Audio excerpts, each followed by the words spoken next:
मिरजेच्या चर्चजवळ झालेल्या गोळीबार प्रकरणात गणेश कलगुडगीला पोलिसांनी ठोकल्या बेड्या। 26 तारखेपर्यंत दिली पोलीस कोठडी।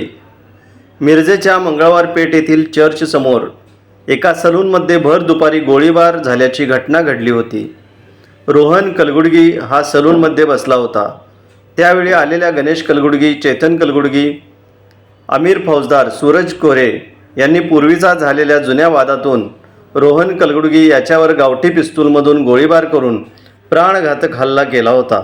रोहन याने वेळीच प्रतिकार केल्याने थोडक्यात बचावला। गणेश कलगुडगी तसेच त्यांच्या साथीदारांनी हल्ला करून घटनास्थळावरून चौघेही पसार झाले। मिरज शहर पोलिसांना याची माहिती मिळाल्यानंतर पोलिसांनी घटनास्थळी तत्काळ धाव घेतली होती।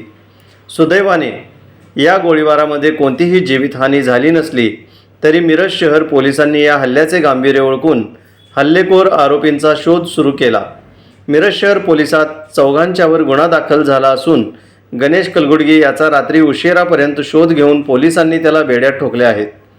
आज गणेश कलगुडगी याला न्यायालयात हजर केले असता न्यायालयाने 26 जूनपर्यंत पोलीस कोठडी सुनावली आहे।